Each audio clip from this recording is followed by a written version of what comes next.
أعوذ بالله من الشيطان الرجيم يا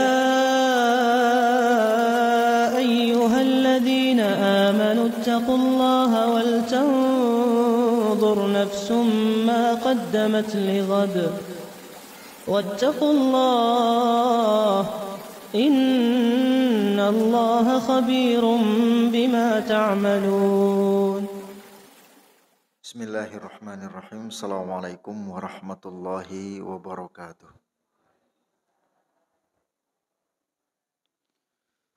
Innal hamdalillahi nahmaduhu wa nasta'inuhu wa nastaghfiruh wa na'udzu billahi min syururi anfusina wa min sayyiati a'malina. May yahdihillahu fala mudhillalah wa may yudlilhu fala hadiyalah. Asyhadu an la ilaha illallah wahdahu la syarikalah wa asyhadu anna Muhammadan abduhu wa rasuluhu sallallahu alaihi wa ala alihi wa ashabihi wa man tabi'ahum bi ihsanin ila yaumiddin. Yaqulullahu azza wa jalla fi kitabihil karim ya ayyuhalladzina amanu taqullaha haqqa tuqatih wala tamutunna illa wa antum muslimun. Allahumma allimna ma yanfa'una wanfa'na bima 'allamtana wa zidna ilman wa tuqan wa salihan wa barakatan ya rabbal alamin. Rabbi shrah li sadri wa yassir li amri wahlul 'uqdatan min lisani yafqahu qawli. Ma'asyiral ummahati wal akhwat rahimani wa rahimakunallah. Alhamdulillah pada pagi hari yang semoga Allah berkahi ini, sejenak kita duduk di rumah-rumah Allah Subhanahu wa taala dalam rangka mendengarkan beberapa ayat, beberapa hadis. Semoga dengan apa yang akan kita dengar nantinya akan menambah wawasan keislaman kita serta meningkatkan keimanan dan ketakwaan kita kepada Allah Subhanahu wa taala dalam rangka mengibadahinya. Ma'asyiral muslimat wal akhwat rahimani wa rahimakunallah. Pembahasan kita pada pagi hari yang semoga Allah berkahi ini adalah tentang musuh abadinya orang baik. Orang baik, bahasa Arabnya orang soleh. Kalau muannasnya solihah, soleh, solihah, orang baik. Ternyata orang baik punya musuh. Bahkan ini abadi. Sampai meninggal ini akan terus menjadi tantangan bagi orang-orang baik. Lakukan ketaatan, kita harus mengikhlaskan 100% ibadah atau ketaatan tersebut lillahi ta'ala. Dan ini yang sulit. Sangat sulit. Bagaimana keikhlasan tersebut jangan terkontaminasi dengan niatan-niatan selain lillahi ta'ala. Maka inilah yang menjadi tantangan bagi orang-orang soleh, bagi orang-orang baik. Ketika dia melakukan ketaatan harus dilakukan berlandaskan ikhlas lillahi ta'ala 100%. Ustadz, bagaimana kalau cuma 99%? Ini belum disebut ikhlas lillahi ta'ala. Kita lihat bagaimana betapa ikhlas ini harus 100%. Saya akan bacakan hadis yang saya maksudkan tadi. Disebutkan dalam kitab Sahih Bukhari Muslim, ada seorang tabi'in yang bernama Syufai al-Asbahi rahimahullahu taala. Ya. Syufai bercerita bagaimana dia berjumpa pertama kali dengan sahabat yang mulia yaitu Abu Hurairah radhiyallahu anhu ketika dia berada di kota Madinah Nabawiyah. Kata Syufai atau kata riwayat annahu dakhalal Madinah, bahwa Syufai pergi dan memasuki pertama kali kota Madinah. Fa idza huwa birajulin qad ijtama'a alaihin nas. Maka dia dapati ada seseorang yang manusia berkumpul di sekitarnya. Ya. Maka Syufai berkata, "Man hadza?" Siapa orang ini? Siapa orang yang manusia berkumpul di sekitarnya ini? Maka orang-orang menjawab, Abu Hurairah. Ini Abu Hurairah. Ya. Subhanallah, kita ya, kalau ketemu dengan ulama, dengan masyayikh di Madinah, di Mekah, itu rasanya luar biasa senang dan bahagia. Ya. Jangankan masyayikh ya, mungkin ustadz yang selama ini kita ambil ilmunya, terus kita ketemu di sebuah tempat, kita sangat senang, Masya Allah. Senang karena dekat dengan orang-orang soleh, orang-orang baik. Maka ini juga yang dirasakan Syufai al-Asbahi. Apa yang dia lakukan? Kata Syufai, "Fadanautu minhu hatta qa'adtu baina yadayhi." Maka aku pun mendekatinya sampai aku duduk tepat di hadapannya. Nah, ini ada pelajaran lagi nih. Pelajaran bahwa di majelis ilmu itu kita jangan duduknya itu di belakang-belakang. Kalau bisa depan.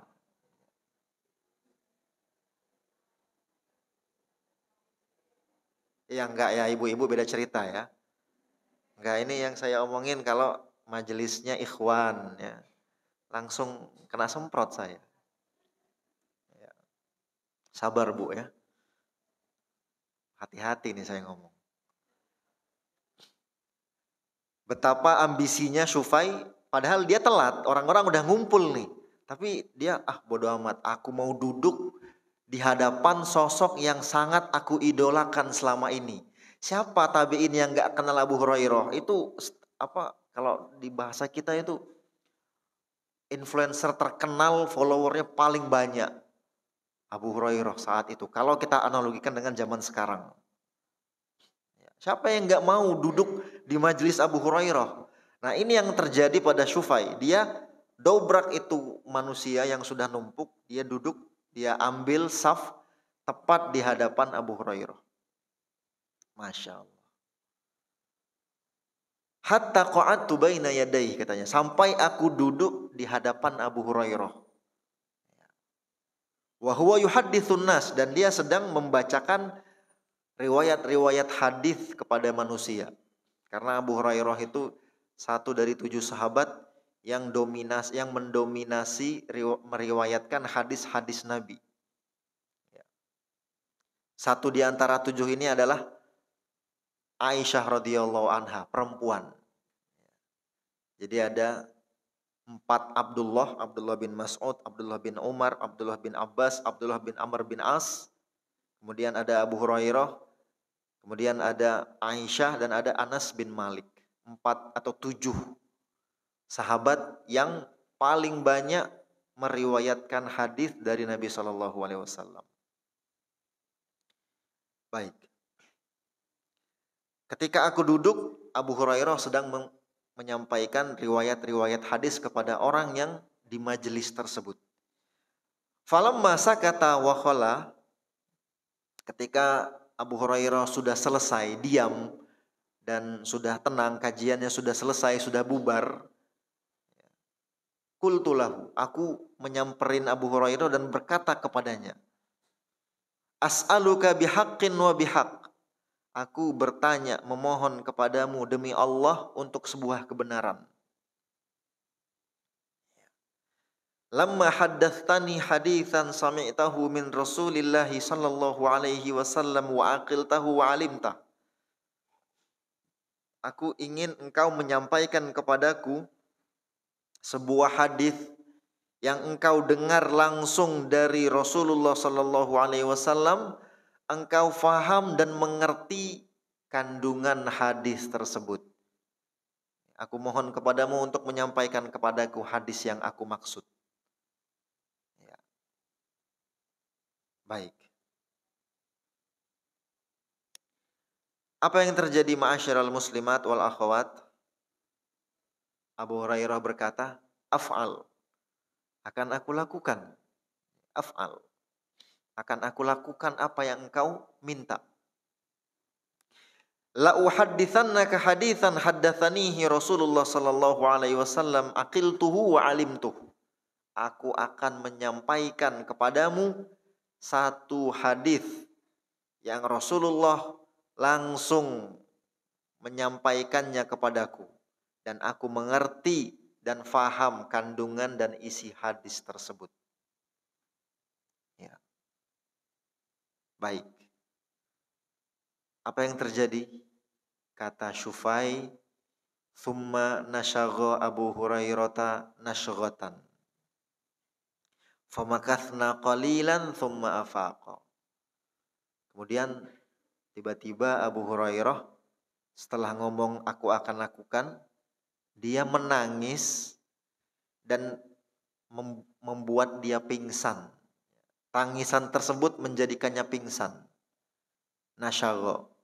Ya, kalau ibu-ibu lihat di kamus ya, bahasa Arab itu kan ada banyak ya kosakatanya. Maksudnya satu kata itu ada banyak arti.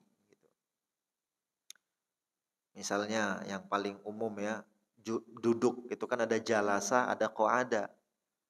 Ya, kalau jalasa itu duduk di atas lantai, ya, selonjoran. Kalau qo'ada duduk di atas sesuatu. Nah ini arti detailnya. Menangis juga ada banyak dalam bahasa Arab. Kalau menangis yang umum itu kita ibaratkan atau kita ungkapkan dengan narasi bakaya beki, menangis. Tapi kalau nasyagha ini menangis yang membuat orang itu pingsan karena suatu hal, baik karena musibah, karena kesedihan, karena hal-hal yang kaitannya dengan psikologis orang tersebut sehingga membuat psikisnya itu terganggu dan pingsan. Nah, ini yang terjadi pada Abu Hurairah. Dia nangis dan menangisnya tersebut membuat dia pingsan. Biasanya tangisan seperti ini terjadi pada orang-orang yang mendengar kabar duka. Ya, nangis akhirnya pingsan gitu. Ini tangisan yang cukup dalam ya. Nasyagha. Nah, ini yang terjadi pada Abu Hurairah. Kata Syufai, kami pun menunggu sebentar sampai Abu Hurairah siuman, sadar dari pingsannya. Kemudian dia pun sadar, summa afaqa. Faqala, dan Abu Hurairah berkata setelah dia pingsan kepada Syufai, dia mengatakan, la uhadditsannaka haditsan haddatsanihi Rasulullah sallallahu alaihi wasallam ana wa huwa fi hadzal bait. Aku akan bacakan kepadamu satu hadis yang Rasulullah langsung sampaikan kepadaku. Aku dan beliau berada di rumah ini. Ma ma'ana ahadun ghairi wa ghairuhu. Tak ada seorang pun selain aku dan beliau. Benar-benar intim. Aku akan sampaikan hadis yang kau inginkan. Masya Allah. Mendengar ucapan Abu Hurairah ini, Syufai semakin bersemangat untuk apa kira-kira hadis yang ingin disampaikan Syufai, yang ingin disampaikan Abu Hurairah. Ya. Apa yang terjadi ma'asyiral muslimat wal akhwat? Subhanallah. Kata Syufai, thumma nasyagha Abu Hurairah nasyghatan ukhra. Kemudian Abu Hurairah nangis lagi yang membuat dia pingsan untuk kedua kali. Subhanallah.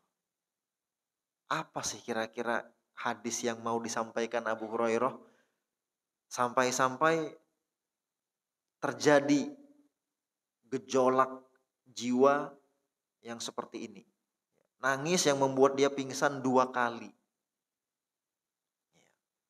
Kata Syufai, summa afaqa.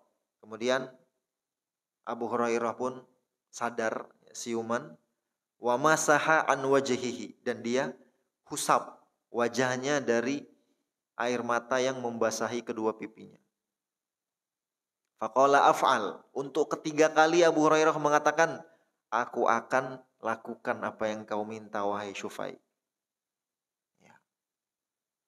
La uhadditsannaka haditsan haddatsanihi Rasulullah sallallahu alaihi wasallam ana wa huwa fi hadzal bait. Aku akan bacakan kepadamu satu hadis yang aku dengar langsung dari Nabi yang menyampaikannya kepadaku. Aku dan beliau berada di rumah ini. Ma ma'ana ahadun ghairi wa ghairuh. Diulangnya lagi. Tak ada seorang pun yang ada di sini melainkan hanya aku dan beliau saja. Ya, subhanallah. Apa yang terjadi? Nah, ini kita lihat ya. Tadi nangis dan pingsan 2 kali kan? Kata Syufai, "Tsumma nasyagha Abu Hurairah nasyghatan syadidatan." Kemudian Abu Hurairah pun menangis yang untuk ketiga kalinya dengan cukup panjang dan pingsan dengan cukup panjang. Menangis cukup kencang dan pingsan cukup panjang.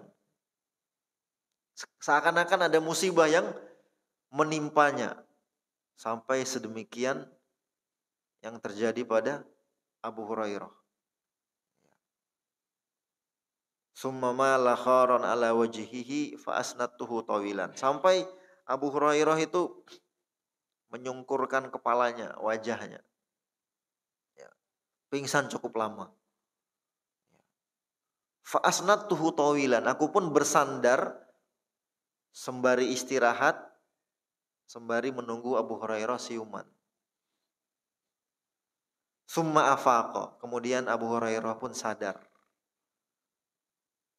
Masya Allah. Sebelum kita masuk ke hadis, ada nggak di antara kita yang pernah nangis sampai pingsan? Gak usah dijawab dengan lisan, Bu, dalam hati aja. Kita jangankan nangis sampai pingsan, nangis saja kita jarang, saking hati kita ini yang sangat tidak sensitif. Ya. Ustadz, saya nangis tapi gara-gara nonton Korea. Ini beda cerita ya. Banyak orang yang kuat nangis karena nonton, karena baca novel, tapi giliran membaca sirah Rasulullah, membaca ayat-ayat yang isinya ancaman neraka, itu nggak ada rasa. Kayak ya sudah, jalan gitu aja. Nah, ini perlu kita evaluasi hati kita. Kok bisa hati kita ini sangat sensitif dengan tontonan-tontonan, ya, dengan bacaan-bacaan yang tak ada kaitannya dengan keimanan kepada Allah. Tapi giliran kita membaca Al-Quran, membaca hadis yang berkaitan dengan sifat-sifat neraka, azab kubur, kemudian kenikmatan surgawi, kita kayak ya udah gitu aja gitu. Nah, ini perlu kita evaluasi, karena menangis itu bagian dari melembutkan hati. Kalau nggak mampu menangis, kata Umar bin Khattab radhiyallahu anhu, pura-pura menangislah kalian. Ya, karena di antara hal yang mematikan hati itu adalah banyak tertawa. Banyak tertawa. Coba kita sedikit evaluasi. Kapan sih terakhir kita nangis? Menangis yang tanda kutip yang kaitannya dengan keimanan kepada Allah Subhanahu wa taala. Wah, kayaknya udah 4 tahun yang lalu, Ustaz. Waduh. Ini. Padahal kalau kita melihat para imam-imam di Masjidil Haram, Masjid Nabawi, setiap waktu sholat ya, itu sering sekali mereka menangis. Sering sekali kita lihat mereka menangis. Dan diikuti dengan para jamaah juga menangis. Ketika membaca ayat-ayat yang tadi kita sebutkan. Ada juga jamaah Indonesia yang menangis. Setelah ditanya, ente kenapa nangis? Kelamaan imamnya. Ini beda alasan ya. Nah, jadi menangis ini bagian dari hal yang positif untuk melembutkan dan melunakkan hati. Di saat atau di era kita ini empati dan simpati sudah semakin tergerus. Maka bagaimana kita bisa merasakan kelezatan iman dan Islam? Ya, di antaranya dengan menangis. Halawatul iman, menikmati ayat-ayat Al-Quran, baca, renungi, tadabburi. Nah, Abu Hurairah karena dia sangat faham dan sangat mengerti kandungan hadis yang akan dia sampaikan kepada Syufai, inilah yang terjadi. Dia menangis dan membuatnya pingsan sebanyak 3 kali. Nah, kira-kira apa hadisnya? Akan kita bacakan di pertemuan berikutnya.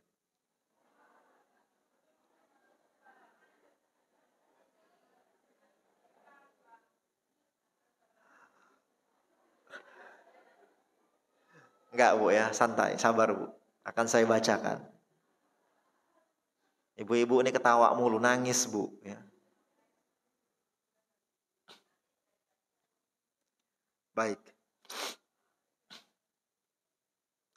Kita lanjutkan hadisnya ya. Kemudian kata Syufai, Abu Hurairah pun sadar dan dia berkata, haddatsani Rasulullah sallallahu alaihi wasallam. Rasulullah sallallahu alaihi wasallam menceritakan kepadaku. Nah, ini dia hadisnya. Saya rasa sebagian kita mungkin sudah ada yang pernah membaca hadis ini, tapi insya Allah saya jamin belum ada yang mendengar riwayat bagaimana Abu Hurairah tadi pingsan. Karena cukup jarang ya disampaikan atau di buku-buku juga. Sepertinya kalau saya nggak salah ya. Tapi kalau Ustadz saya sudah pernah baca, Masya Allah, Alhamdulillah. Berarti referensi ibu bagus ya. Baik. Kata Rasulullah sallallahu alaihi wasallam, "Innallaha tabaraka wa ta'ala idza kana yaumul qiyamati yanzilu ilal ibad liyaqdiya bainahum." Sesungguhnya Allah tabaraka wa ta'ala ketika hari kiamat nanti akan turun menghakimi seluruh hamba-hambanya untuk menyidang, menghisap apa yang terjadi di antara mereka. Wa kullu ummatin jathiyah, dan setiap umat, setiap manusia akan berlutut di hadapan Allah Subhanahu wa taala di padang mahsyar. Semua umat dari masa Nabi Adam sampai orang yang terakhir kali tegaknya hari kiamat akan dihadapkan di padang mahsyar. Akan dikumpulkan di padang mahsyar. Dan mereka semua dalam keadaan yang sama. Dalam keadaan tidak menggunakan alas kaki. Dalam keadaan belum dikhitan. Dan dalam keadaan bertelanjang. Tak ada sehelai kain pun yang menutupi tubuhnya. Ketika Rasulullah menyebutkan keadaan orang-orang di padang mahsyar, Aisyah berkata, "Wahai Rasulullah, kalau begitu nanti kami saling melihat dong." Kata Nabi, "Ya Aisyah, al-amru yauma idzin asyad." Wahai Aisyah, perkara hari itu lebih berat dari sekedar melihat sesama. Udah enggak sempat.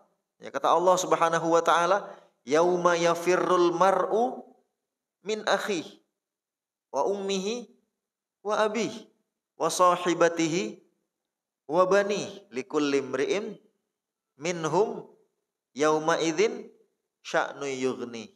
Masya Allah. Hari di mana orang itu akan kabur dari pasangannya, dari saudaranya, dari istri dan anak-anaknya, dari ayah dan ibunya, Setiap orang akan tersibukkan dengan perkara mereka masing-masing. Nafsi, nafsi, diriku, diriku. Gak ada tuh lagi kita mikirin besti-besti yang di dunia, udah gak ada. Geng sosialita gak ada. Nafsi-nafsi. Sekarang memang ente bilang, wah ini bestiku, bestiku. Gak ada. Besok masing-masing. Ya. Nah, seluruh umat manusia akan dikumpulkan di padang mahsyar dan akan Allah biarkan dalam waktu yang cukup lama dan dengan keadaan matahari didekatkan sejarak 1 mil. 1 mil. Kata para ulama 1 milnya ada 2 penafsiran. Pertama adalah sejarak jarum, jarum jahit. Yang kedua sejarak 1 mil pada umumnya 1,6 kilo ya, lebih kurang kalau saya nggak salah. Kita ambil saja jarak terdekat, jarak terjauh 1,6 kilo. Masya Allah, panasnya luar biasa Bu. Sekarang aja matahari panas ya, itu kalau saya kemarin baru pulang umroh itu. 44 derajat itu di sana. Ya, di Indonesia cukup panas, banyak terjadi kekeringan di beberapa daerah. Bahkan infonya juga cuaca di Jakarta itu sangat buruk ditambah panasnya matahari. Nah, ini didekatkan matahari kepada manusia yang sedang dikumpulkan di padang mahsyar. Apa yang terjadi? Semua manusia ada yang berkeringat. Semua manusia akan berkeringat. Ya, ada yang berkeringat dan keringatnya sampai mata kakinya, ada yang keringatnya sampai lututnya, ada yang berkeringat sampai pinggulnya, ada yang berkeringat sampai dadanya, ada yang berkeringat dan keringatnya menenggelamkannya. Masya Allah. Namun di sisi lain ada orang-orang yang Allah berikan naungan di saat matahari didekatkan.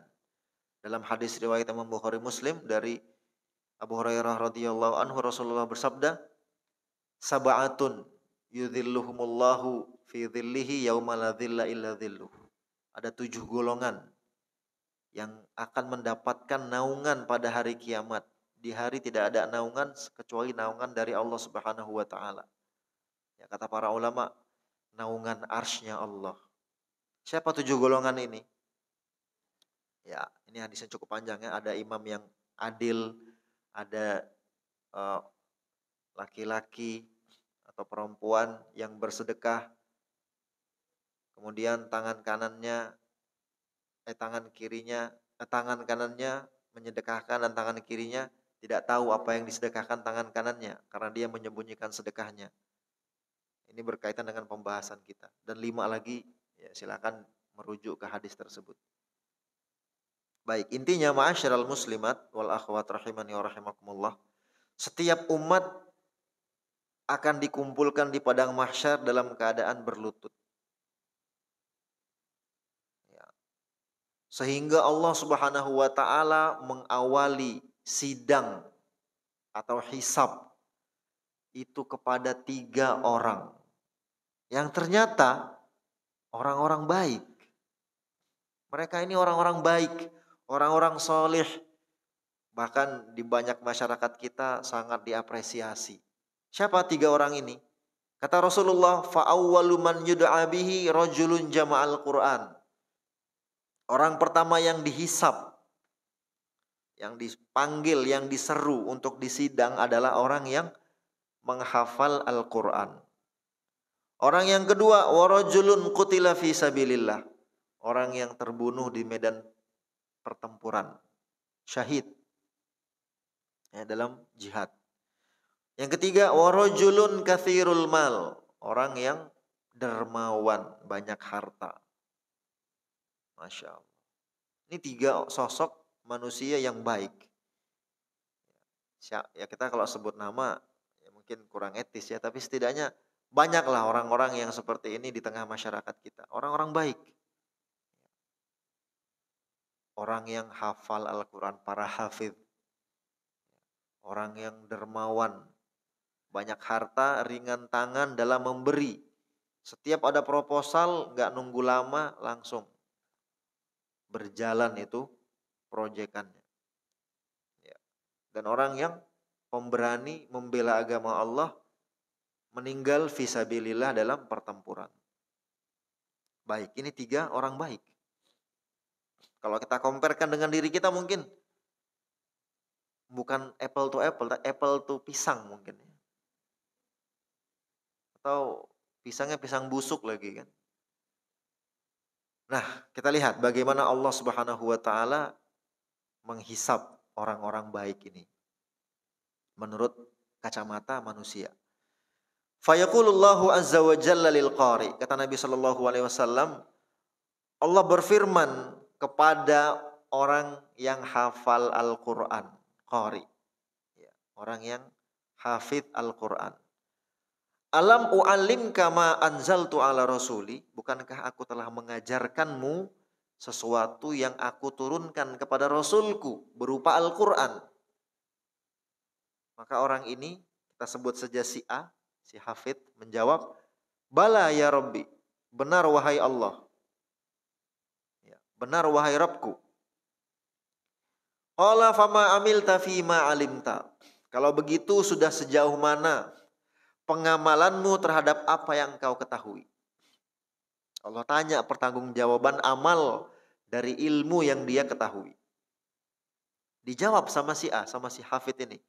Kuntu aku mubihi ana al-laili wa ana an-nahar. Ya Allah, aku senantiasa berinteraksi dengan Al-Quran sepanjang malam dan sepanjang siang. Dalam riwayat yang lain, sepanjang malam dia melakukan qiyamul lail dengan membaca Al-Quran dari hafalannya.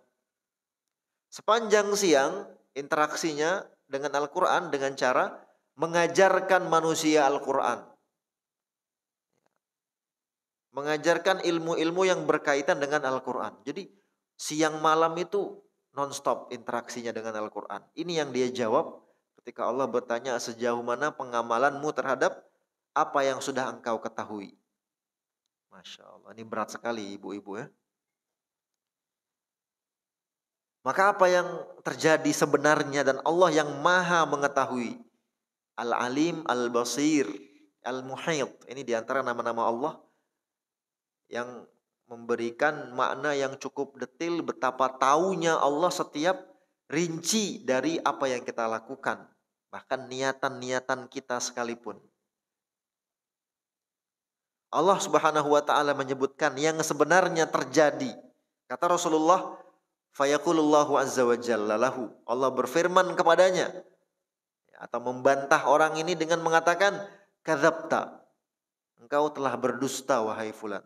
Dan para malaikat turut mengiringi ucapan Allah tersebut kepada orang ini. Kadzabta, engkau telah berdusta.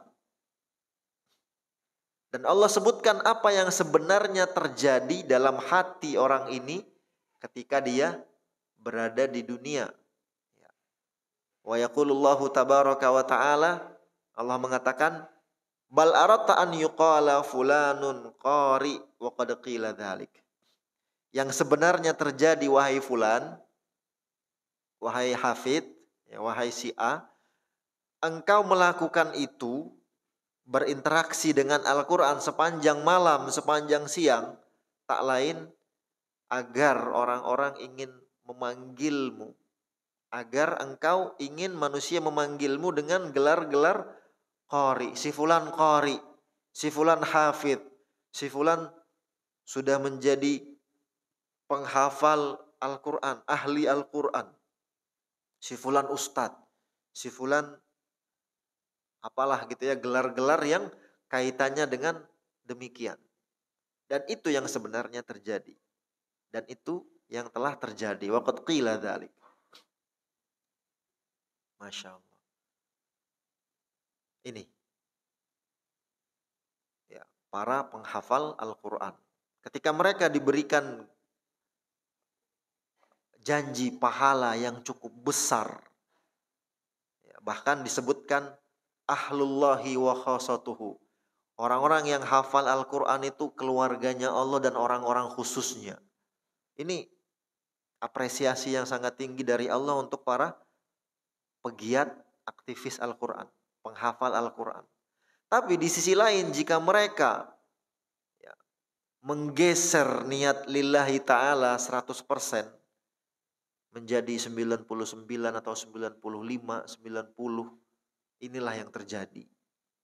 Allah akan ungkap kebenaran hati ketika di dunia, bahwa engkau melakukan itu agar manusia memanggilmu dengan gelar-gelar si fulan qari, si fulan hafidh, dan itu yang terjadi. Wala'iyadzubillah. Masya Allah.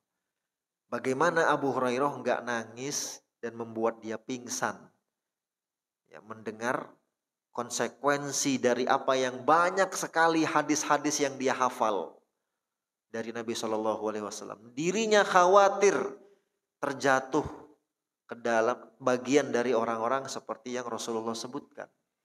Saking khawatirnya dia menangis dan membuat dia pingsan. Masya Allah. Ternyata ini yang membuat Abu Hurairah nangis dan pingsan sebanyak 3 kali sebelum dia membacakan riwayat hadis ini. Ini orang pertama. Orang hafid, bukankah itu orang baik? Sangat baik sekali. Kita sangat respect dengan mereka. Tapi tadi ada musuh abadi yang kita harus senantiasa menjaga niat kita.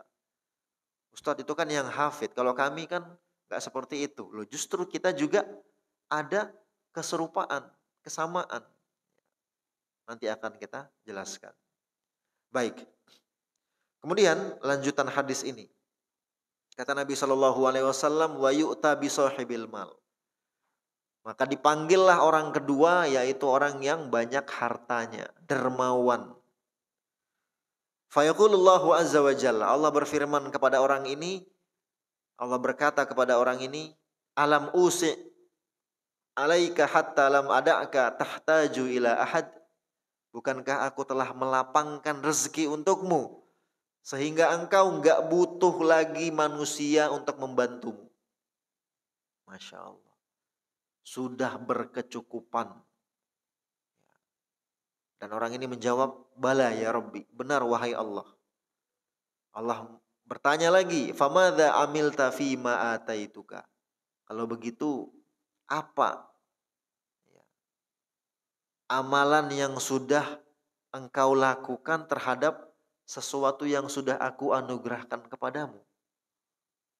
Sejauh mana pengamalanmu terhadap harta yang aku berikan kepadamu? Orang ini menjawab, kuntu asilur rahim wa atasoddaq. Ya Allah, dahulu di dunia aku senantiasa menyambung tali silaturahmi dengan hartaku ini.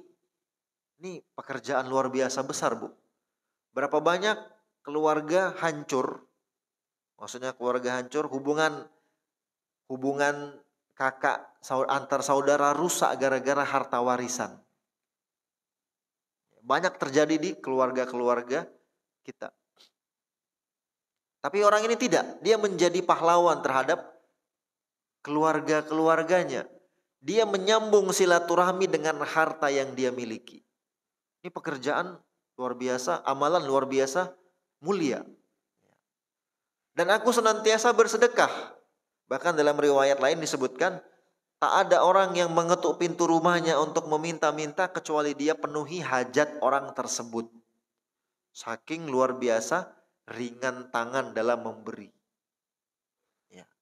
Tapi apa yang terjadi? Lihat, Allah Subhanahu wa taala berkata kepadanya, kadzabta. Ente dusta. Ente bohong. Ngibul. Dan malaikat juga mengiringi Allah Subhanahu wa taala dengan ucapan kadzabta. Engkau dusta wahai fulan. Masya Allah.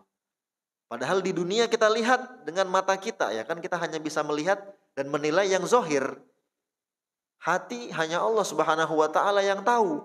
Kemudian kita, itu pun kita sering luput. Terbukti orang pertama lupa. Hingga Allah ingatkan. Begitu pula orang kedua. Nah, Apa yang terjadi sebenarnya? Kata Allah Subhanahu wa taala, bal aratta an yuqala fulanun jawad wa qad qila dzalik. Tak lain engkau melakukan itu wahai fulan agar engkau ingin manusia memanggilmu dengan gelar-gelar si fulan dermawan, si fulan baik, si fulan ringan dalam memberi.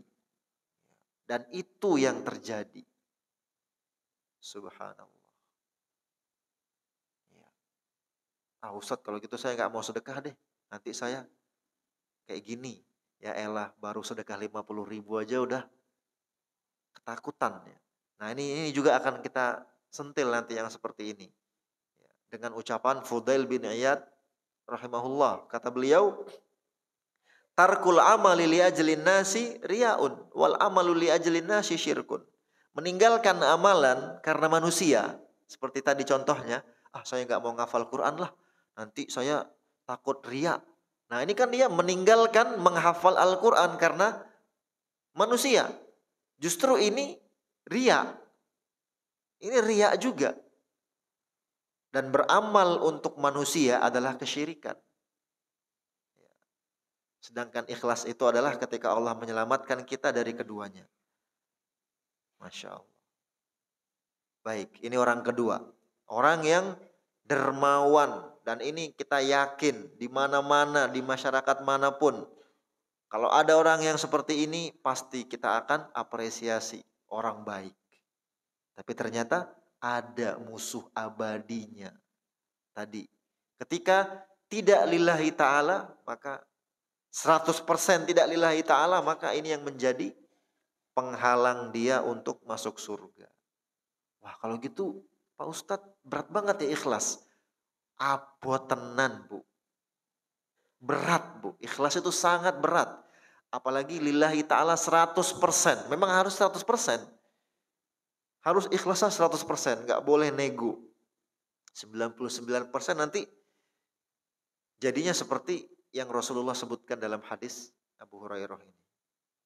Mereka ikhlas tapi gak 100%. Orang yang ketiga kita lihat. Wa yu'ta billadzi qutila fi sabilillah. Maka dipanggillah orang yang terbunuh fi sabilillah. Terbunuh syahid. Masya Allah. Allah berfirman kepada orang ini, fi madza qutilta. Kenapa kamu terbunuh? Ente kenapa mati? Orang ini menjawab, ya Allah, amarta bil jihadi fi sabilik. Engkau menyuruh untuk berjihad di jalanmu. Maka faqataltu hatta qutiltu. Aku pun bertempur sampai aku wafat, sampai aku terbunuh. Ya, ini alasannya. Kan sekarang kita tidak sedang tidak sedang musim perang ya.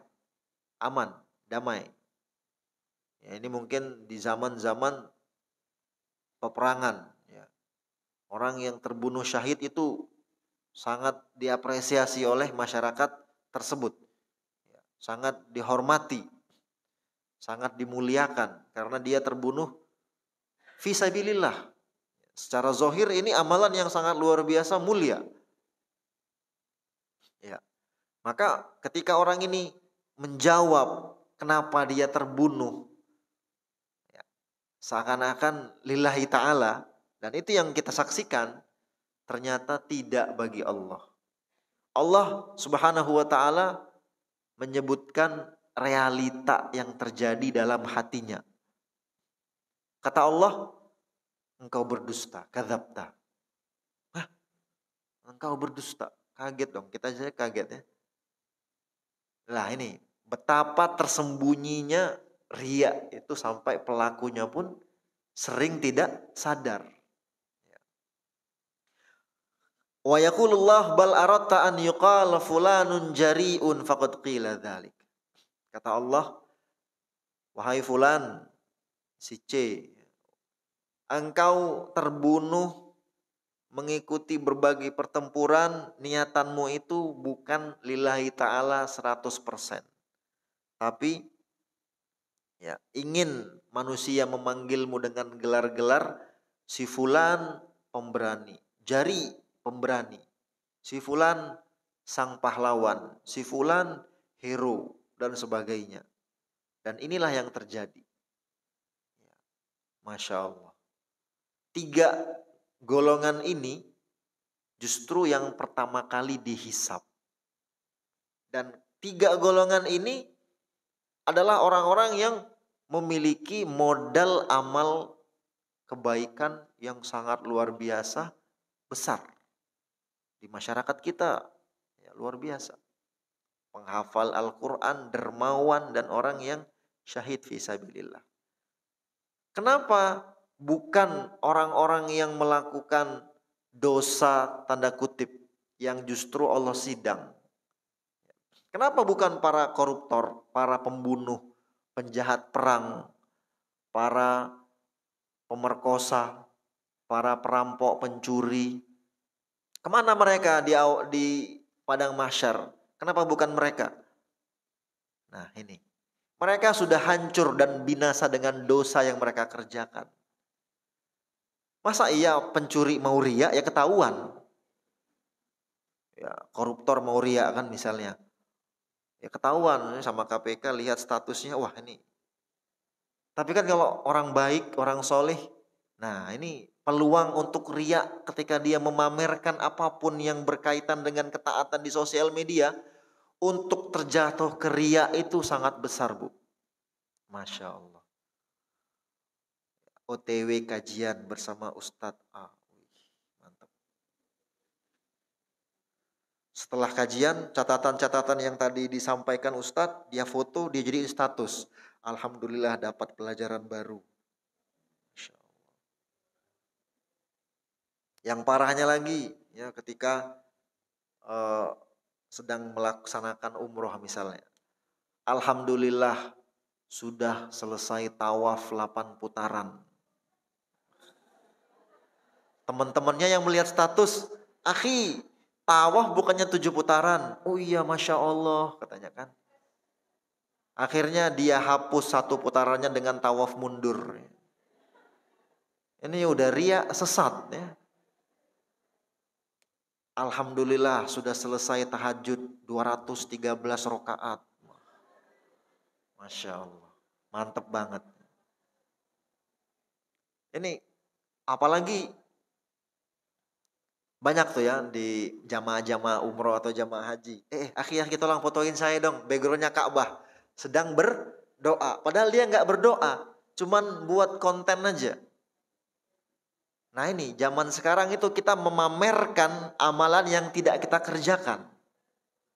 Padahal orang-orang zaman dahulu, sebut saja seperti Al-Imam Ayyub As-Sikhtiyani, dia menyembunyikan amalan yang benar-benar dia kerjakan. Contohnya gimana? Disebutkan dalam kitab Syiar Alamin Nubala. Ayyub As-Sikhtiyani ketika dia membaca Al-Quran dalam bilik kamarnya dan ada temannya yang masuk ke kamarnya, dia pura-pura tidur dan menutup mushafnya. Masya Allah. Dia pura-pura tidur dan menutup mushafnya. Dalam redaksi lain, Ayyub As-Sikhtiyani ini ketika sudah masuk sepertiga akhir malam, dia bangun atau dari tengah malam, dia enggak tidur. Dia tahajud qiyamul lail. Begitu sudah masuk waktu subuh, dia pura-pura seakan-akan baru bangun tidur. Padahal dia sudah sholat dan melakukan banyak hal sebelumnya. Lihat, orang-orang zaman dahulu menyembunyikan amalan yang benar-benar mereka lakukan. Orang zaman sekarang memamerkan amalan yang tak dia lakukan. Emang dia sedang berdoa itu ketika, tolong akhis. Kagak. Nah ini kita ini Masya Allah. Kita sudahlah ikhlasnya pelit, pamernya yang besar, yang tebal. Baik, kita lanjutkan. Masih ada Bu, closingan dari hadis ini. Jadi 3 golongan ini orang-orang soleh semua. Gak ada tuh pembunuh, pelaku dosa sebagainya yang pertama kali disidang. Kenapa? Karena mereka sudah binasa dengan dosanya. Orang soleh belum tentu. Harus dicek keikhlasannya lillahi ta'ala bukan 100%. Nah, dan ini yang berat Bu ya. Makanya benarlah yang disampaikan seorang Ahmad ibn Hanbal. Ya, kata beliau, seandainya satu sujud yang aku kerjakan selama aku di dunia itu diterima Allah, ini menjadi pegangan buat diriku bahwa aku bagian dari penghuni surga. Tapi kan faktanya kita nggak tahu amalan kita yang mana yang Allah terima. Ya. Bahkan Al-Imam Sufyan Ats-Tsauri mengatakan, ma'alajtu syai'an asyadda alayya minan niyyah fa innaha tataqallabu daiman. Tak ada sesuatu yang paling susah aku obati, aku sembuhkan, aku treatment selain niatku. Karena niat ini selalu berubah-ubah. Ya. Berubah mungkin per jam atau bahkan per menit. Maka menjaga konsistensi lillahi ta'ala dalam ketaatan yang kita kerjakan ini butuh ilmu lagi ibu-ibu. Ya. Baik, kita lihat hadis yang sama lanjutannya. Setelah Rasulullah menyebutkan 3 orang yang disidang di padang mahsyar pertama kali Allah hisab, kata Nabi, "Tsumma doroba Rasulullah sallallahu alaihi wasallam ala rukbatayya." Kemudian Rasulullah memukul kedua lututku. Ya, karena Rasulullah sudah panjang menjelaskan dan untuk menjaga fokus Abu Hurairah dipukul, disentuh ya, disenggol. Nah, seperti itu lututnya dan berkata kepada Abu Hurairah, "Ya Abu Hurairah, wahai Abu Hurairah, ulaika tsalatsatu awwalu khalqillahi tusa'aru bihimun naru yaumal qiyamah." Wahai Abu Hurairah, 3 orang itulah makhluk Allah pertama atau manusia pertama yang akan dilemparkan pada hari kiamat nanti ke neraka. Wal'iyadzubillah. Masya Allah. Kalaulah orang yang seperti itu dilemparkan ke neraka, kita gimana? Jangan ketawa Bu, ini kita merenung Bu ya. Kita hafalan pun, ya Allah jangan ditanya gitu ya. Bersedekah, berinfak pun sayang-sayang. Ya, boro-boro mau berjihad. Jadi memang introspeksi bagaimana keikhlasan yang selama ini kita lakukan itu benar-benar 100% lillahi ta'ala atau ada tunggangan-tunggangan dalam niatan tersebut, dalam ketaatan tersebut. Iya. Baik. Ada banyak pelajaran yang bisa kita ambil dari hadis Syufai al-Asbahi ketika dia bertemu dengan Abu Hurairah. Yang pertama yang bisa kita ambil adalah semakin besar ketaatan, semakin besar pula keikhlasan yang harus kita lakukan. Dan ini menjadi tantangan bagi orang-orang soleh. Bagi para ummahat yang menjaga aurat, yang menutup auratnya dengan hijab. Ya. Tantangannya apa? Riya. Ya. Sum'ah. Apa itu riya? Secara etimologi bahasa, riya itu adalah menampakkan, memamerkan. Berasal dari kata ro'a, yuroi, muro'atan, wariyaan, auriaan.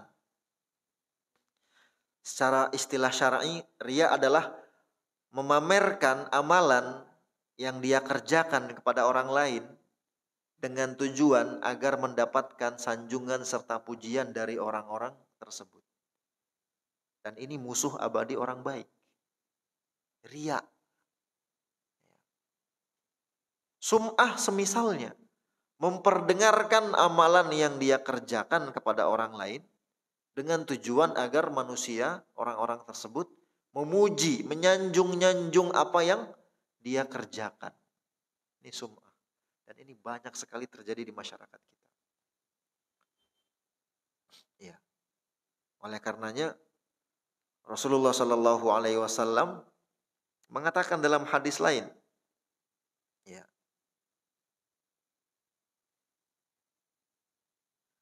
dalam hadis riwayat Abu Sa'id Al-Khudri, dia mengatakan, Abu Sa'id bercerita, kharaja alaina Rasulullah Shallallahu Alaihi Wasallam wa nahnu natadzakarul Masihad Dajjal. Abu Sa'id dan beberapa sahabat lain sedang duduk-duduk. Tiba-tiba Rasulullah keluar menghampiri kami yang sedang ngobrol-ngobrol tentang Dajjal, Al-Masih. Ya, ibu-ibu tahu Dajjal ya? Satu dari sekian tanda besar akan munculnya kiamat besar. Ya. Dajjal ini fitnahnya luar biasa. Fitnah itu ujian. Cobaannya luar biasa. Sampai-sampai Rasulullah mengajarkan umatnya untuk berlindung dari Dajjal di doa sebelum kita salam dalam sholat kita. Ya Allahumma inni a'udzubika min adzabil qabri wa min adzabi jahannam wa min fitnatil mahya wal mamat wa min syarri fitnatil masihid dajjal.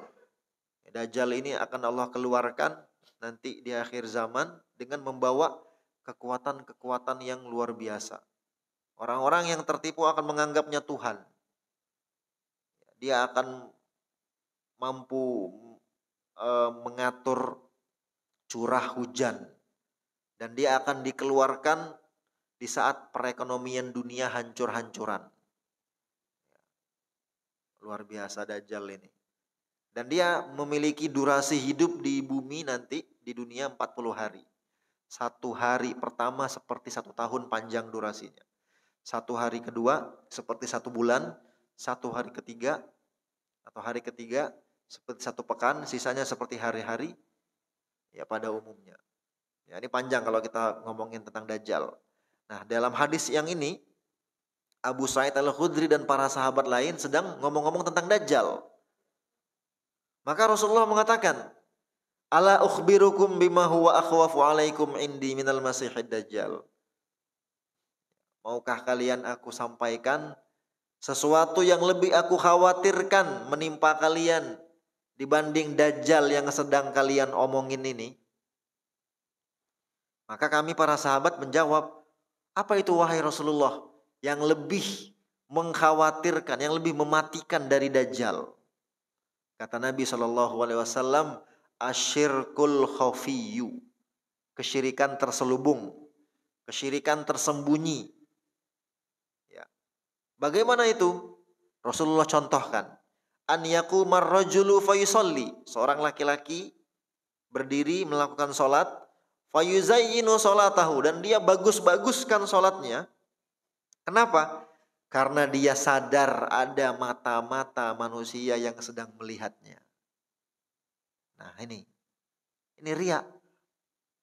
Ya kan? Dia bagus-baguskan sholatnya bukan karena lillahi ta'ala. Tapi karena ada orang-orang yang di sekitarnya sedang menyaksikan dia sholat. Masya Allah. Ini ternyata yang lebih Rasulullah khawatirkan dari Dajjal. Kok bisa? Kata para ulama. Karena Dajjal ini segmented. Maksudnya gimana? Hanya manusia yang hidup di akhir zaman literally. Memang secara harfiah akhir zaman. Saya rasa kita pun gak bertemu Dajjal. Semoga ya. Mungkin Dajjal kecil ada ya. Tapi Dajjal yang dimaksud sepertinya kita gak jumpa. Tapi baik orang yang hidup di zaman Dajjal muncul maupun di zaman kita atau di zaman sebelum kita, semua kita memiliki peluang yang sangat besar terjatuh ke dalam riya. Makanya riya lebih mematikan dibanding fitnah Dajjal. Lebih membahayakan, lebih berbahaya daripada Dajjal. Ditambah lagi kita hidup di era kamera itu di mana-mana. Satu orang minimal ada berapa kamera? Minimal ada 7 apa 6 ya. Belakang 5 lensa kan. Di depannya 2. Belum lagi HP yang lain. sedikit-sedikit berbuat ketaatan, ya, di-upload ke sosial media. Semakin sulit kita untuk ikhlas, semakin haus kita untuk pujian. Bahkan tidak sedikit kalau kita nggak dipuji, sedih dan nggak semangat melakukan ketaatan. Wah ini. Dan sepertinya seperti itu banyaknya kita, khususnya saya ya mungkin. Jadi harus introspeksi ini, bagaimana presentase keikhlasan kita, apakah sudah 100% lillahi ta'ala atau masih jauh ya dari 100%. Baik, ini ibu-ibu semua ya. Dajjal pun tak ada apa-apanya dibanding riya, dengan alasan yang tadi kita sebutkan.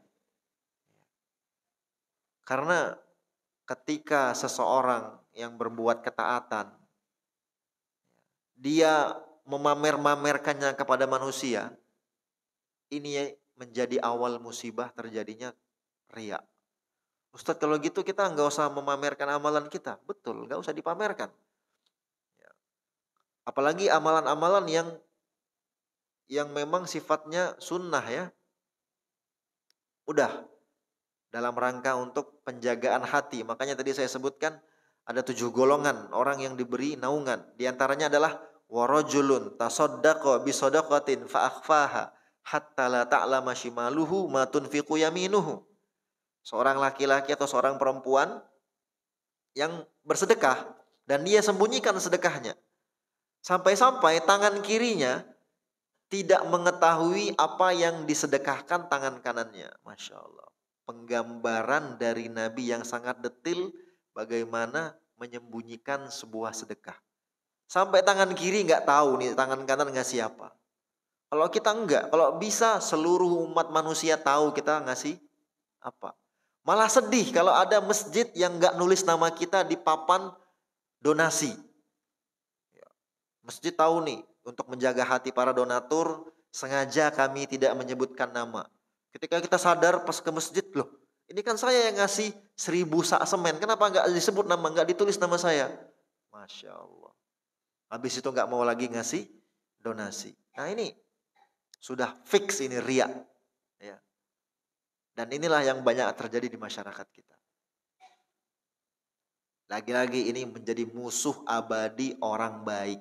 Ya. Musuh abadi. Ustadz kalau gitu sangat berat ya. Berat bu. Ikhlas lillahi ta'ala 100% berat. Bukan berarti kalau gitu saya nggak usah melakukan ketaatan. Nah ini udah hancur dengan tipu daya setan. Seperti yang tadi kita sebutkan. Ucapan dari Fudail bin Iyad. Ya, meninggalkan amalan karena manusia itu justru riya. Terus bagaimana Ustadz? Saya kasih solusi di akhir pembahasan kita bu. Ini bu, solusinya yang membuat ibu-ibu galau ya. Gimana sih Ustadz supaya bisa 100%? Jangankan ibu-ibu, para sahabat pun galau bu dengan riya ini bu. Akan saya bacakan sebuah hadis yang diriwayatkan oleh Abu Musa al-Ash'ari radhiyallahu anhu.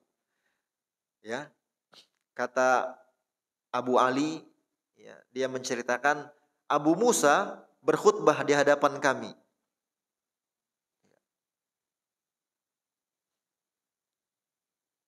Abu Musa berkhutbah di hadapan kami. Dan dia mengatakan, ya ayyuhan nas ittaqu hadha syirka fa innahu akhfa min dabibin namal. Baik, ini saya skip aja riwayatnya, langsung ke riwayat Nabi saja ya. Nah, Rasulullah SAW bersabda, ya ayyuhan nas, wahai segenap manusia, hati-hatilah kalian dari kesyirikan seperti ini. Kesyirikan apa? Kesyirikan yang terselubung, yang tersembunyi. Karena sebagaimana yang kita ketahui, syirik itu kan ada 2 jenis ya. Ada syirik akbar, ada syirik asghar, bukan asgar. Asgar asli Garut ya. Asghar. Syirik akbar bisa kita ketahui dengan orang yang menyembah berhala, sujud kepada patung, melakukan ritual-ritual ke laut, sedekah dan sebagainya. Ini syirik akbar, menyembelih untuk selain Allah. Jelas, nyata, kita faham dan mengerti itu syirik akbar. Tapi syirik kecil, wah ini musuh abadi orang baik. Sampai Rasulullah mengatakan seperti itu. Hati-hatilah kalian dari syirik ini, syirik terselubung ini. Kenapa? Fa innahu akhfa min dabibin namal.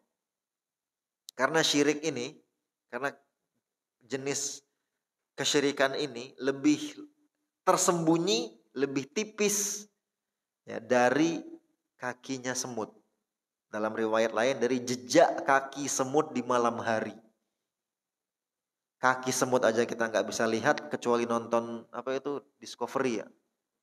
Udah di zoom berapa ribu kali kamera baru oh ini kaki semut. Kalau kita lihat secara mata langsung nggak akan terlihat, Bu. Nah, riya, sum'ah dan semisalnya bagian dari syirik asghar ini lebih lembut, lebih kecil, lebih terselubung, lebih tersembunyi, lebih tipis dari jejak semut. Ya. Masya Allah.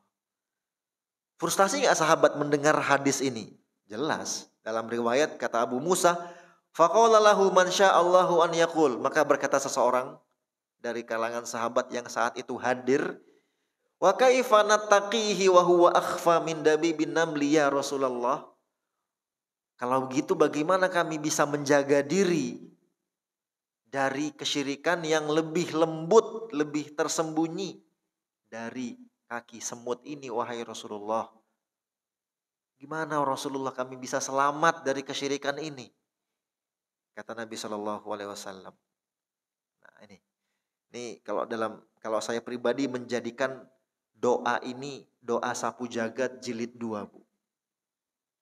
Kalau doa sapu jagat jilid 1 kan saya yakin semuanya sudah hafal ya. Rabbana atina fid dunya hasanah wa fil akhirati hasanah wa qina adzabannar. Tahu nggak artinya, Bu?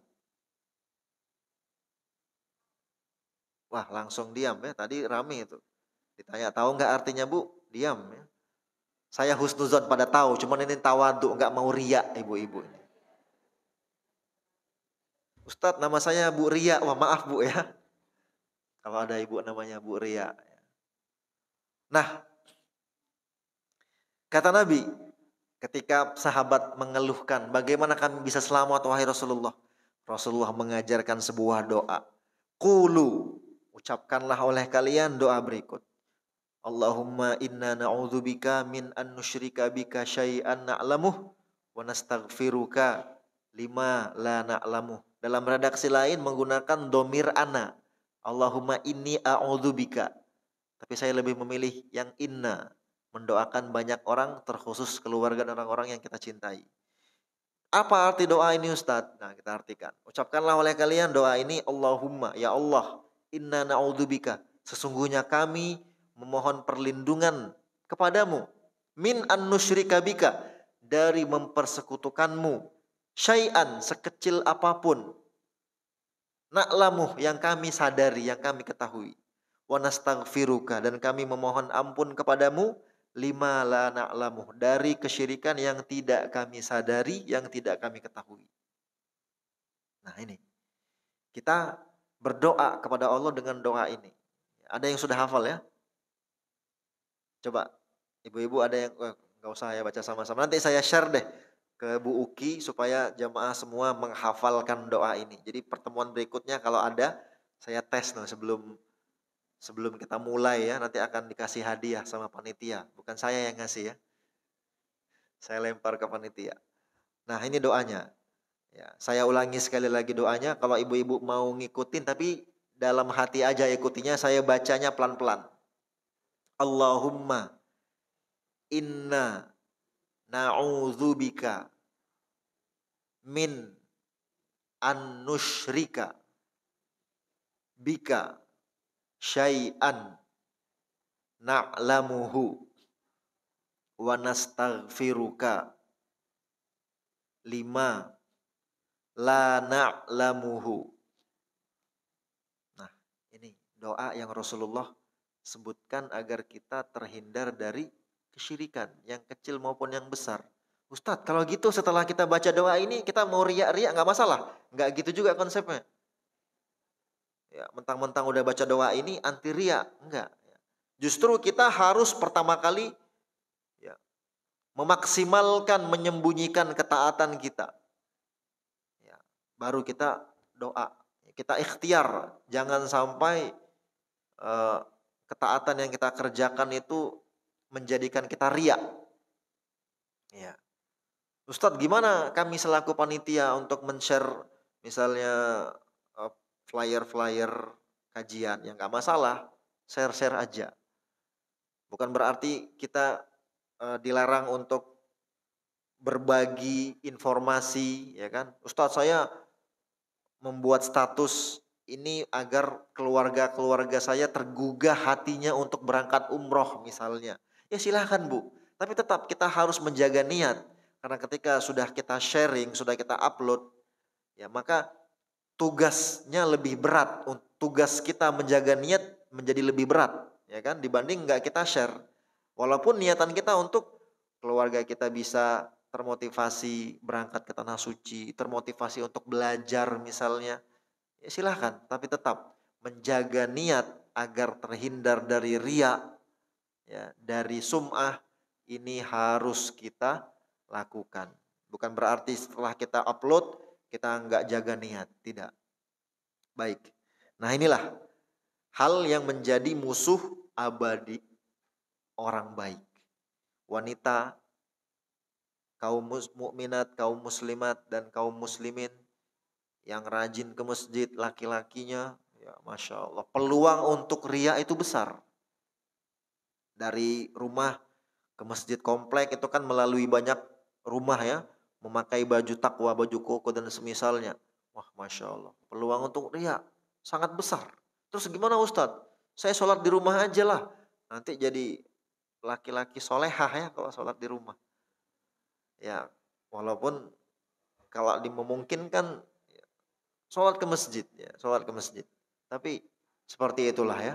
Makanya banyak hal yang memang amalan-amalan dalam Islam itu peluang untuk riya sangat besar. Apalagi yang berangkat haji ya, Masya Allah. Yang berangkat 2 orang, yang ngantar bisa 2 bus. Ya kan? Untuk keberkahan biar kami ada tertular ya, misalnya seperti itu. Silahkan, tapi tetap jaga niat, jaga keikhlasan, jangan sampai dirusak dengan apa yang kita kerjakan. Seperti itu. Jadi musuh abadi orang baik apa itu Ibu? Riya, sum'ah, musuh abadi wanita-wanita, akhwat-akhwat yang sudah kajian merasa lebih baik dari yang lain. Nah ini ujub, ini turunan dari riya. Jangan seperti itu. Justru semakin kita rajin ke majelis-majelis, ke kajian, semakin tawadu, semakin semakin eh, tawadu, ya.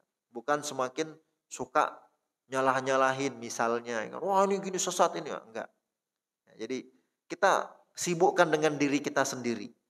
Ya, bagaimana keikhlasan kita ini benar-benar bisa 100%. Jangan sampai seperti 3 orang yang Masya Allah ya, yang kita anggap baik ternyata riya. Ya, ternyata dia sendiri pun luput. Ya, bukan lillahi ta'ala. Baik, tersisa beberapa menit, 10 menit. Kalau ada yang ingin ditanyakan, silakan kita buka untuk tanya jawab.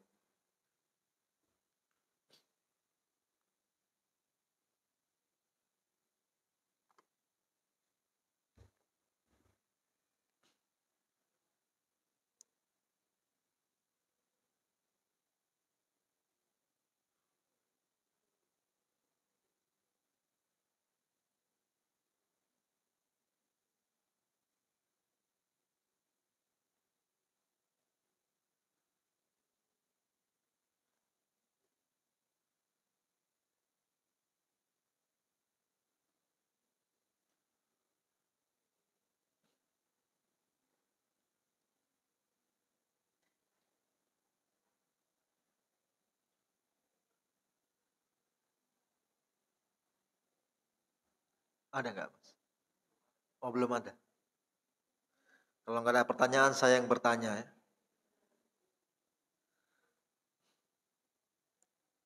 Silakan Bu.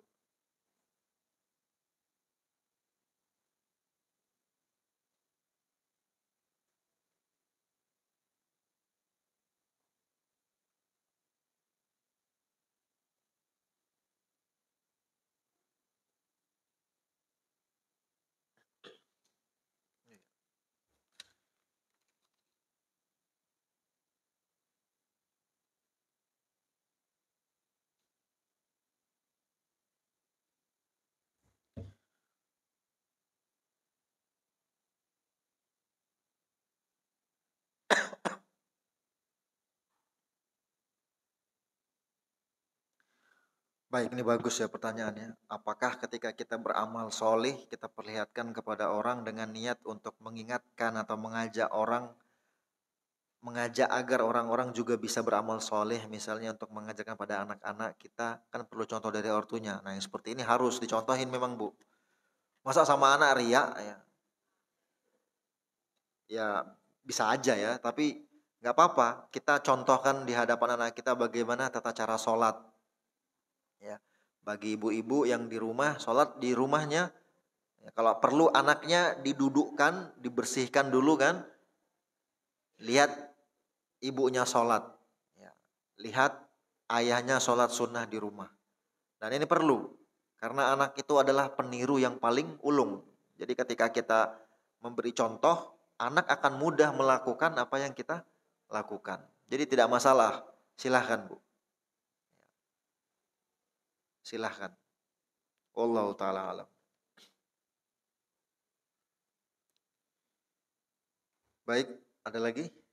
Nggak ada ya, Masya Allah. Ini memang ibu-ibu sudah memahami sekali konsep dari riya dan sum'ah. Nanti akan saya share doanya, doa sapu jagat jilid 2 yang tadi. Kalau perlu dihafalkan, di-share ke WA keluarga. Suruh anak kita menghafal doa ini. Suruh suami kita hafalin doa ini. Dan doa ini diucapkan di waktu-waktu yang mustajab dan tempat-tempat mustajab. Jangan cuman minta rezeki doang doanya ya. Jangan cuman minta panjang umur, tapi doa agar terhindar dari kesyirikan. Ini yang paling utama. Buat apa umur panjang, rezeki banyak, tapi berbuat kesyirikan? Buat apa? Jadi kalau perlu ada orang yang berangkat ke tanah suci, titip doanya ini, tolong doakan saya supaya terhindar dari kesyirikan. Nah ini Masya Allah nih. Tapi selama ini saya nggak pernah dapat doa seperti itu ya. Just tipnya cuman tolong doain jodoh gitu-gitu ya. Panjangkan usia, luaskan rezeki. Tapi yang kaitannya dengan kesyirikan, perlindungan dari kesyirikan tidak ada. Insya Allah setelah ini ada ya, banyak ya. Baik. Cukup mungkin ibu-ibu? Oh ada.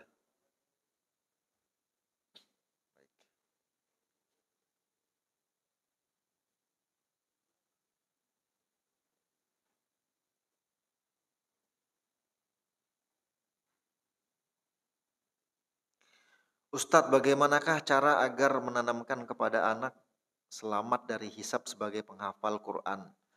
Anak saat ini di SD tahfidz, dia sering merasa terpacu kalau temannya lebih banyak hafalannya. Apakah ini termasuk tidak ikhlas 100% karena Allah? Nah, ini juga menarik nih ya.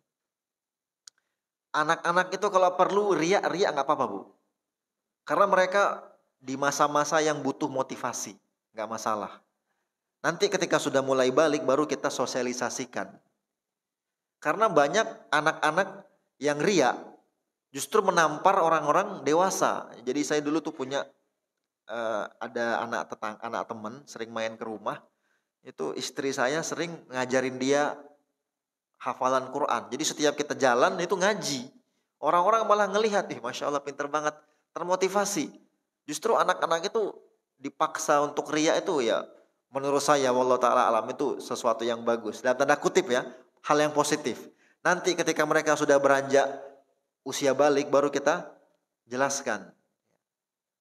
Tapi untuk tahap hafalan awal supaya motivasi mereka tidak apa-apa. Ya. Terpacu kalau temannya lebih banyak hafalannya. Wah, ini juga bagus. Ini bagian dari fastabiqul khairat. Berlomba-lomba dalam kebaikan. Toh anak belum dihisap. Ya, belum ada beban tasri, belum mukallaf. Nanti kalau udah balik baru kita edukasi. Seperti itu Bu ya. Jadi gak apa-apa, anak-anak silahkan dimotivasi dengan hal-hal yang mungkin duniawi ketika kamu bisa menghafal, tapi jangan terlalu duniawi ya. Kamu kalau menghafal nanti Umi kasih main iPad 1 jam misalnya, akhirnya kan dia termotivasi. Tapi perlahan nanti diedukasi supaya lillahi ta'ala. Seperti itu Bu. Wallahu ta'ala alam. Baik. Saya rasa cukup ya. Ada lagi, Bu? Baik, mungkin ini lebih kurang saya mohon maaf kepada Allah Subhanahu wa taala, saya mohon ampun. Wa akhiru da'wana alhamdulillahirabbil alamin. Jangan lupa tadi ya doanya dihafalin, disebarkan kepada orang-orang yang kita cintai. Subhanakallahumma bihamdika asyhadu an la ilaha illa anta astaghfiruka wa atubu ilaik. Wassalamualaikum warahmatullahi wabarakatuh.